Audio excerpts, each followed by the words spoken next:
Oh, come on. Okay. That's what happens when you're trying to be fancy and use your iPad because you don't remember everything, right? Okay. Alrighty, let's do this.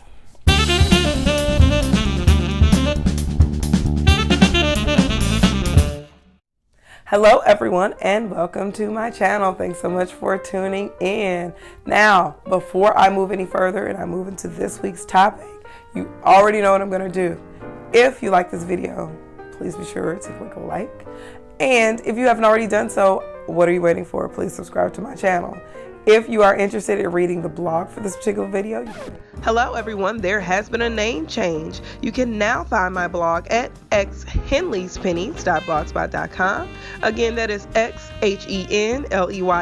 pennies.blogspot.com. And if you're interested in contacting me, you can contact me via my website at xhenleyconsulting.weebly.com. Again, that is xhenley consulting.weebly.com. So just stay tuned and I will go ahead and get into that topic for you. So, welcome back, like I said.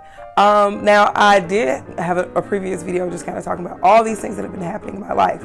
So one of the things that's been happening in my life is this school year I started a new job. So this was my dream job. So excited that I have this new job, that I'm moving more into the direction of just where I see myself professionally. So super excited about it. However, it was just like a totally different experience because I normally was in grad school when I was doing something that I was accustomed to doing. So I've been teaching a long time, so it was really easy for me to manage being a teacher and being a grad student. However, it was a little bit different when I was shifting into a new position and a new role, and I had to learn all of these different things as well as be in grad school and survive in grad school.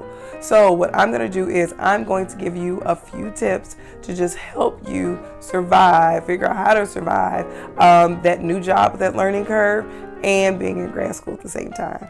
So just stay tuned. Number one, you need to be honest about your capacity. Now, I do want to say this, you do need to be honest about your capacity. Doesn't mean that you're just flat out refusing things like, oh, you know what, that's just a thing I cannot do.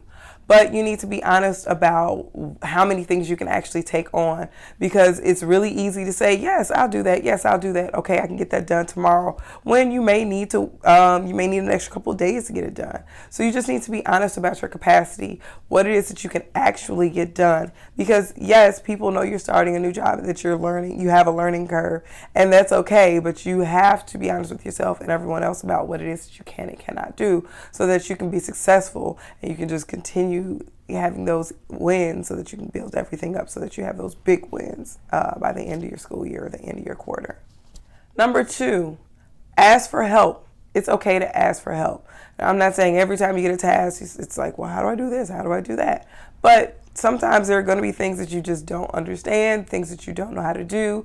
You are learning a different company's culture and values, so you need to ask for help to just help you understand all of those things that are happening. There may be a person, like in my situation, there was a person who was in charge of a task last year that I inherited for this year, and so I just need to reach out to those people. Well, you know what was the way that you managed that? Because in doing so, it helped me manage it. I didn't need to reinvent the wheel. I just had to manage a particular process. So it's okay to reach out and ask for help from coworkers or colleagues, so that you can make sure you do everything you need to do at your new job. Number three, and this is actually something I talked about in a previous video, you need to accept your ability. So you really need to recognize that I am in a new position, this is a new space, and I may not be able to do things at a level that I was doing them before, but that's okay. It doesn't mean that I'm not learning anything or that I'm not, doing well, but just to recognize, you know what, like I had to sit back and say, hey, I started a new job. I definitely will be turning in that assignment. If it's due at 11:59, you're definitely getting it at 11:59. And sometimes, not all the time, but sometimes it may be something that's late or maybe something that I have to lean on.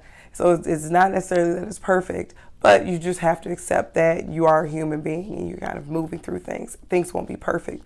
Accept your ability and what it is that you can actually do and accomplish. And number 4, which is the last thing, is don't lose yourself. So it is really easy. Like, I found that people would ask me, so what do you do? What do you do in your spare time? What do you do? And I realized, I was like, oh my God, I go to work, I do grad school, and I try to record videos. And I recognized I wasn't doing anything other than those things. I didn't have anything else to say. So you still have to make sure you don't lose yourself. Make sure you maintain, your social scene. Make sure you are keeping in contact with all your friends and doing things, hobbies that you have, maintaining all of those things. Because yes, you have this new wonderful job. Yes, you have grad school, and it's so much, and it's all these things to do. But if you lose yourself, then it becomes super overwhelming to try to get all those other things done. So it's just the thing I had to learn. You know what? From this time to this time on this particular day, I'm off the grid, and that's when I'm doing things that I need to do for myself, or I'm hanging out with friends, whatever it is, to just help me push through and move through my week. Okay, so this was just a quick recap. Remember, I was just giving you a few pointers. If you were like me and you're starting a brand new job and you're in grad school at the same time, you're just like, oh my God, how the heck am I going to juggle all these things? So these are 4 tips that can help you juggle a new job as well as grad school. So number 1, be honest about your capacity. Be honest about what you can and cannot do. If you take on more than you can actually do, then it's going to hurt you a lot more than if you're just honest about how many things you can actually accomplish. Number 2, ask for help. It's okay to ask for help, because 9 times out of 10, there's somebody else who's done that before, who won't mind talking to you about a system that they had in place, and you might be able to tweak it or just use it all together. Number 3, accept your ability. Accept what you can and cannot do. It is okay if you don't get everything correct. It's okay if everything is not perfect. Just accept your ability. Accept what it is you'll be able to do. And number 4, don't lose yourself. Make sure you still maintain some semblance of who you are. Make sure you have your friends, you run your errands. Make sure you still have your hobbies and you're doing all those things, because work will always be there. School will be there. But if you find that those are your only means of existence, then that becomes a problem and it becomes stressful. So thanks so much for watching this week's video. I hope you found it helpful. If you liked it, be sure to click like. If you haven't already done so, please, why not? Please subscribe to my channel. If you would like to read the blog, you can find that at xhenleyspennies.blogspot.com. And if you are interested in contacting me, you can contact me via my website at xhenleyconsulting.weebly.com. So much for tuning in, and I will see you next time.